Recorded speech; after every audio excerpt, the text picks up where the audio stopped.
लोकतंत्र है, लोकतंत्र में रैली करना सबका है। विपक्ष भी जरूरी है, बिना विपक्ष पे मुद्दे उठाते हैं, विधानसभा हो, जनता के बीच में हो, आपके माध्यम से हो। तो मुझे लगता नहीं कि हरियाणा के माननीय मुख्यमंत्री जी ने जितनी लाभार्थी योजनाएं वर्तमान के मुख्यमंत्री ऑनलाइन द्वारा दी गई है,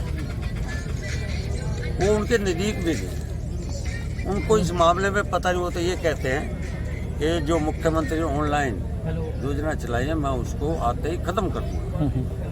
इसलिए योजनाओं का खत्म करना इसका मतलब नहीं ठाडे आदमी को ताकत देना। जो पिछली सरकारों में आते थी, दलाली खत्म करना, दलालों को खड़ा करना, दलाली द्वारा गरीब आदमी को सीधा देना। मुख्यमंत्री ने कहा अंतिम व्यक्ति तक जाए, इसलिए लैंड में जो आखिरी व्यक्ति खड़ा है वो अंतिम है। जब वो खिड़की का नजदीक आता, पहली बात तो उसको ठाड आदमी मोटे मार मार के उसको आगे नहीं आने देगा। अगर आ भी गया सुबह 9 बजे से लेकर शाम को 5 बजे तक, फिर वो कलर खिड़की बंद कर देगा, वो गरीब आदमी वापस चला जाएगा। इसलिए मुख्यमंत्री ने कहा खिड़की पे जाने की बजाय मेरी सरकार की जो योजना है इम्प्लीमेंट, जो हमने ऑनलाइन द्वारा घर बैठे उसका लाभ लें।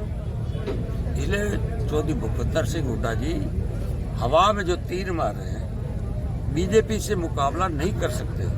बीजेपी का तो वो जब यहाँ कहते थे कि पन्ना क्या होता है, पन्ना उड़ जाएगा, पन्ने का पता नहीं लगा। उनको ये बताओ पन्ना सबसे महंगा होता है। और इसी पन्ना की वजह से जो आप लोग दिखा रहे थे कि मध्य प्रदेश में टक्कर है, छत्तीसगढ़ में कांग्रेस आ रही है, राजस्थान में बीजेपी आ रही है, तो 3 प्रांतों में रिजल्ट आप कैसे पन्ना की वजह से है।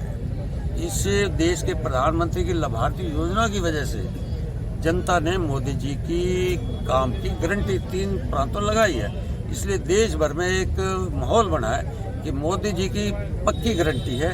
कांग्रेस की गारंटी सिर्फ इतनी है परिवारवाद को बढ़ाना, अपने परिवारों को, राजकुमारों को आगे बढ़ाना, ये उनका है। जिस दिन वो परिवारवाद से निकल जाएंगे उस दिन कांग्रेस मजबूत हो जाएगी। वर्तमान में कांग्रेस अब परिवार में फंसी है, जैसे सोनिया का परिवार हो, राहुल गांधी हो, प्रियंका हो, भूपेंद्र हो, दीपिंदर हो, आशा हुड्डा हो, ऐसे करके हर परिवारों को आगे बढ़ा रहे। वर्तमान में भारतीय जनता पार्टी का कार्यकर्ता ही उसका परिवार है और समाज ही उसका परिवार है।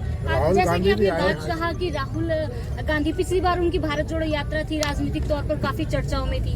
अब 14 जनवरी से भारत न्याय यात्रा जो दूसरा चरण है वो शुरू करने जा रहे हैं। मैं उससे राहुल गांधी से पूछ रहा था कौन से न्याय की बात कर रहे हैं, किसके न्याय की बात कर रहे हैं? देश की आजादी के बाद लंबे समय तक आप सत्ता पे रहे, क्या अंतिम व्यक्ति के लिए कोई न्याय दिया क्या आपने? क्या उसके स्वास्थ्य के लिए कोई योजना बनाई आप? राहुल गांधी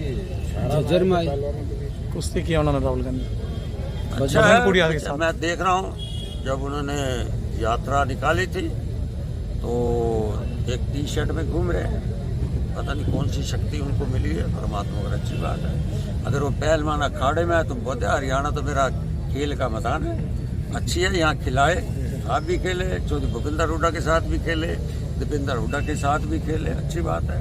उनको भी थोड़ा सा दाव पेच सिखा दें जो दाव पेच उसने सीखे। Thank you. बाजरे की रोटी और सरसों की सब्जी भी यहाँ की खाई उन्होंने। हाँ, तो मेरे प्रधानमंत्री का एजेंडा ये है, मोटा अनाज खाओ, स्वास्थ्य स्वस्थ हो। देश के प्रधानमंत्री जी ने WHO में मोहर लगवाई है मोटे अनाज। जिस दिन मोटा अनाज भारत की जनता खाने लगे, गोलियां दवाइयां बंद, किसी को बीमारी नहीं होगी। ठीक है।